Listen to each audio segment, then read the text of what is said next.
মদিনায় আগমন, কষ্টের পর আল্লাহর রহমত। হিজরতের দীর্ঘ ও বিপদসংকুল পথ পাড়ি দিয়ে অবশেষে হজরত মোহাম্মদ সাল্লাল্লাহু আলাইহি ওয়াসাল্লাম মদিনার কাছাকাছি পৌঁছলেন।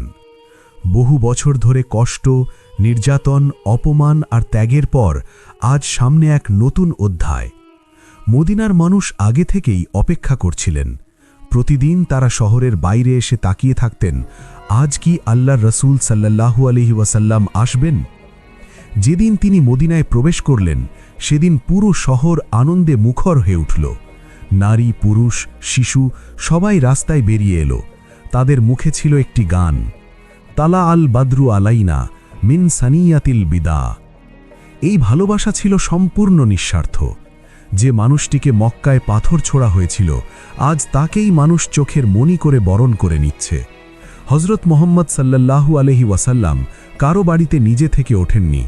তিনি বললেন, আমার উটকে ছেড়ে দাও, সে আল্লাহর নির্দেশে যেখানে বসবে সেখানেই আমি থাকব। উটটি গিয়ে থামল এক খালি জায়গায়।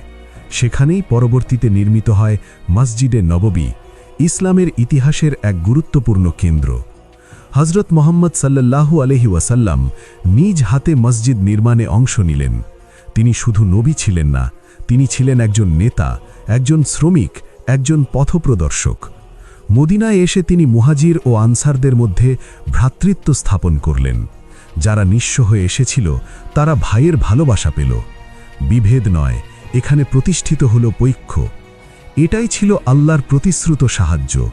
কষ্টের পর স্বস্তি, অপমানের পর সম্মান, হিজরতের পর বিজয়ের সূচনা। শেষ শিক্ষা ভিডিওর শেষ অংশের জন্য। আল্লাহ ধৈর্যশীলদের কখনো ছেড়ে দেন না। কষ্টের পর রহমত আসেই, শুধু সময় লাগে।